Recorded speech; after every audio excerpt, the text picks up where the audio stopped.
Do we or don't we want a constitution? According to Research New Zealand, only 33% of New Zealanders are aware of the current constitutional review. Earlier this year, a constitutional advisory panel was set up to gauge public opinion on whether or not New Zealanders want this country to have a constitution. And recently, the panel launched its formal public submission period with a meeting at Te Papa in Wellington. So, what does this all mean for New Zealanders? Would the adoption of a constitution affect the way that this country is run? Well, the topic has been on our radar here at Endzone Focus for some time now. So we took the opportunity of talking with an expert from the United States on the issue while he was visiting this country. Professor Jim Ryan is a specialist in constitutional law in the US and spent time teaching in New Zealand at the University of Auckland Law School. Allan Lee asked Professor Ryan about the role of constitutional law in the United States and how it could apply here. Jim, welcome to the programme. Thank you very much indeed for joining us. My pleasure. I was talking about the Constitution, but that's why you're here. That's your area of expertise. Just tell us a bit about why you're in New Zealand. I'm here to teach at the University of Auckland Law School. I'm the inaugural Cameron Fellow. Tim Cameron is a graduate from the law school who's now working at a law firm in the United States, and he generously financed a fellowship to bring each year an American law professor to spend time at the law school. So I'm there teaching a couple of courses and giving a few public lectures. Now, America has a constitution. Indeed it does. New Zealand doesn't have a constitution. Right. What does a constitution bring a country that, in comparison to one that doesn't have a constitution? Well, it's a good question, and it depends on the countries. In the United States, I think what it brings is a measure of stability in terms of the governmental structure, and it brings some protection to individual rights.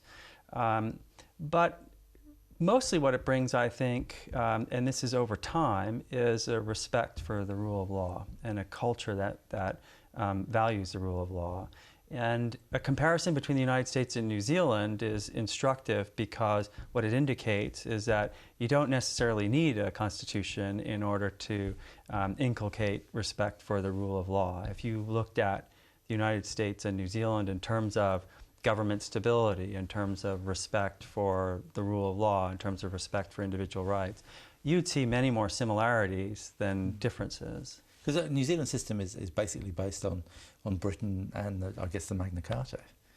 Exactly right. And it's, in terms of protections for individual rights, it's been supplemented by the Bill of Rights legislation, which doesn't have the status of constitutional law, but nonetheless, as I understand it anyway, represents a pretty important piece of legislation protecting basic human rights. Now, we've been looking at the subject on and off for quite a while, and I was talking to one of our politicians today, in fact, and he was saying to me that he felt that democracy was suffering because we didn't have a constitution, we don't have an upper house, like a House of Lords or a Senate. Yeah. So it means effectively that where the buck stops is the Prime Minister, and the Prime Minister decides who's in the cabinet, decides what's going to happen, and basically he was saying that every 3 years we elect a new dictator who lasts for 3 years, and then we choose the next dictator who'll dictate what happens in the country. Right. Is that fair? I don't know enough about New Zealand politics to say whether that's a fair characterization or not. I'd make 2 points, though, in response. One is that as long as the Prime Minister is up for election, that's a key difference between a dictator and someone who's responsive to what the people want. And in some respects, you may have plenty of democracy insofar as there may not be much of a gap between what the Prime Minister does and what the public wants, insofar as the Prime Minister presumably would be responsive to public attention, especially if the public thinks well, this is the person in charge, this is the person we have to blame. Whereas in the United States, you're never quite sure who to blame because it's a federal system. You've got state governments and you've got a national government. And in the national government, you've got the House of Representatives and the Senate and then the president. And so when you're dissatisfied, it's not so clear who's at fault. It's like the buck passes around yeah, so fast exactly it just whizzes. right. Yeah, the buck stopped with Harry Truman, but that's the last president with whom it stopped, I think. The other thing is that the other criticism of the United States is that a constitution with judicial review in particular is actually anti-democratic insofar as you have a court preventing a majority from doing what it wants based on its interpretation of the Constitution. Now, if the Constitution itself is democratic and justified in that respect, you may say, well, that's just a constitutional democracy, that's a feature of it. But one thing to recognize in thinking about whether a written constitution promotes democracy is to recognize that, especially with judicial review, it can grant a lot of power to a court.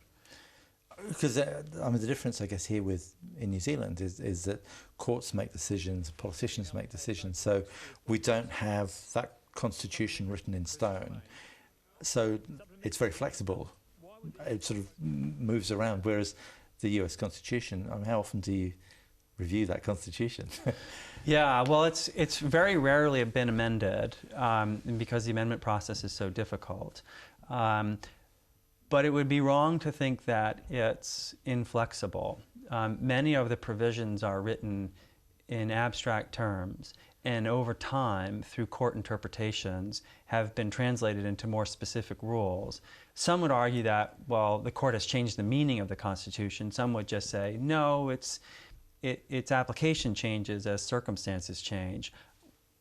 Whether you take one side in that debate or another, you would have to recognize that the Constitution on the ground, in terms of what rights are protected and what is allowed, has changed quite a bit over the course of 200 years. So in some ways, the fact that the Constitution has lasted is because it's been so flexible, rather than being inflexible. If the Constitution hadn't been able to bend at certain points, or with the help of the court, to allow certain practices or protect certain rights, it probably wouldn't have lasted quite as long. So I'm not sure that there's that huge a difference in terms of the nimbleness with which the government can act. So in a small country like New Zealand, do you think that a constitution is necessary?